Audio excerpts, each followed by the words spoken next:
Hello everyone. Welcome back to my channel. I hope everyone is having a wonderful day. Before starting the video, please subscribe and keep watching for more detailed videos. Joan Kruchov's recent comment to Greg Chillak's mom, Lucille, on 90 Day Fiancé may have revealed more about her intentions behind marrying the American man than she realized. Joan came to the U.S. on a K-1 visa during season 11 of the show. She's been navigating a number of hurdles on her journey to the altar, chief among them sharing a home with Greg's mother in Long Island, where Lucille enforces a set of firm house rules. It was only after Joan arrived in America that she learned she and Greg would need to sleep in separate bedrooms, which left her in tears. Joan also voiced concerns about the condition of Greg's home, finding it a bit disorganized, and was surprised that the family's 2 dogs were allowed on the bed. At first glance, it seemed like Lucille might have been trying to make Joan uncomfortable, especially when she began keeping track of how often Joan was showering. Joan had just completed a long international trip and took a shower upon arriving and again in the morning, which seems fairly reasonable. Still, Lucille has been compared by some viewers to Debbie Johnson and Greg to Colt Johnson. Interestingly, they even have a slot machine at home, just like Colt did. Later, when Greg stepped out for a state job interview, Joan had some one-on-one time with Lucille. During that time, Lucille asked Joan to help with a long-pending household task, sorting a pile of mismatched socks. Lucille appeared genuinely pleased with Joan's help and even praised her for taking the initiative to clean the bathroom, something Lucille noted Greg would never have done. "So I think she's doing all right," Lucille said to the cameras. It was clear she was putting in effort to build a positive relationship with Joan, and even asked if there was anything Joan didn't like about America. Joan began her response with kind words for Lucille. While Lucille may have expected Joan to mention missing food from home, Joan instead expressed a need for more privacy. She mentioned that Lucille was always home and added, "Think you should go out more." Lucille admitted to being hurt by the comment, reminding Joan that it was her home after all. Lucille was understandably puzzled, considering she believed she had gone out of her way to be welcoming to both Joan and Greg. Personally, I found Joan's comment a bit off-putting.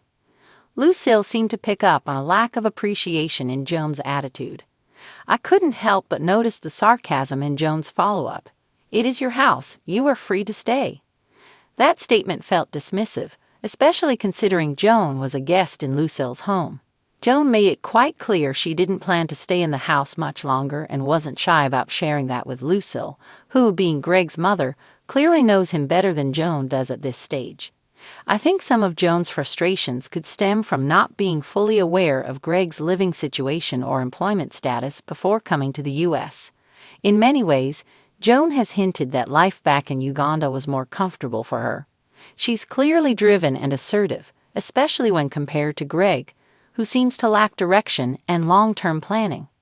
With that in mind, Joan might have found it more productive to help Greg work toward building a shared lifestyle that met both their expectations, perhaps even contributing financially so they could find a home that provided the privacy she desired. It doesn't seem like Greg misrepresented his situation, as Joan likely would have mentioned it on the show if he had. Yet Joan still expects a $3,000 dowry from Greg, despite his current unemployment. If you've been following closely, you'll know that the dynamic between Joan and Greg's mother, Margaret Chillak, has always been delicate. Margaret has never exactly rolled out the red carpet for Joan, but she also didn't come in swinging. She's skeptical, sure, like most mothers watching their sons jump into whirlwind international romances on reality TV. But what happened during that family dinner in episode 13 crossed a line that I just can't overlook. Joan and Greg were invited to a family dinner, something Greg hoped would be a chance for his mother to finally warm up to Joan.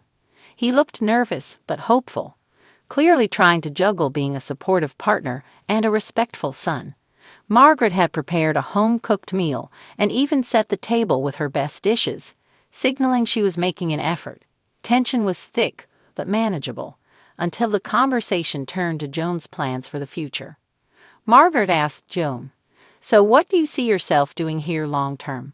A fair question, especially from a mother who's watching her son commit to someone he's known for a few months. But Joan's response wasn't just blunt. It was dismissive, condescending, and frankly, "I didn't come here to babysit your son or cook every day like a traditional woman. If you expect me to play that role, you're going to be disappointed," Joan snapped with a sarcastic laugh. Greg went pale, and Margaret's smile dropped completely. The room went cold. Look, I'm all for women standing their ground and defining their roles in a relationship.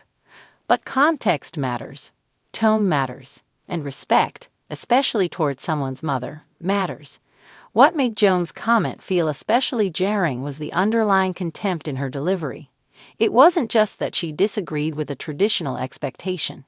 It's that she acted like she was above even having the conversation.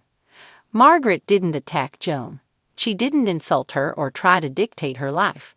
She asked a reasonable question about the future, and Joan responded with what felt like calculated disrespect. It was a gotcha moment that seemed more about asserting dominance than communicating boundaries. For a cast member who built her early season image around being the underdog, the misunderstood newcomer, the just here for love idealist, this felt like a betrayal. Fans, myself included, initially empathized with Joan because she seemed sincere. She had that fish out of water charm, that awkward yet endearing honesty. But what we saw at the dinner table was someone who, at least in that moment, couldn't be bothered to empathize with the people in her fiancé's life. Social media has been split ever since. Some fans are defending Joan, arguing that she was finally saying what needed to be said and setting boundaries. Others, like me, are calling out unnecessary aggression. It's one thing to advocate for yourself. It's another to bulldoze a conversation just to make a point. One Reddit commenter summed it up perfectly. Joan could have taken the high road and still made her position clear. Instead, she threw gasoline on a barely burning fire. Greg, to his credit, tried to de-escalate. He shifted the conversation, tried to bring up lighter topics, but the damage was done. Margaret went silent. The warm dinner she had spent hours preparing sat untouched as the rest of the evening unraveled in awkward silences and exchanged glances. You could see the heartbreak on Greg's face, caught between the woman he loves and the mother he spent his life respecting. What made this moment worse is that it didn't seem to faze Joan. In her confessional later, she doubled down. "I'm not going to grovel for approval. If Greg's mom wants a maid, she can hire one. I'm not here to audition for daughter-in-law of the year." No remorse, no reflection, just a power move wrapped in defiance. It's the kind of behavior that makes you reevaluate everything you thought you knew about a cast member. And for me, it killed a lot of the goodwill I had toward Joan. Up until this episode, I gave her the benefit of the doubt. I believed she had Greg's best interest at heart. But now I'm not so sure. If she can't show grace in a moment as critical as a first family dinner, what happens when things get even tougher down the road? I also can't help but think about what this means for Greg. He's clearly in love, but love alone doesn't navigate these kinds of relational minefields. He's already in a tough position, trying to balance loyalty to Joan with his family ties.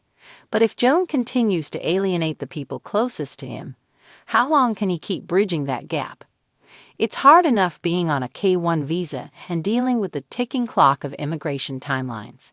Add in explosive family drama, and things can spiral fast.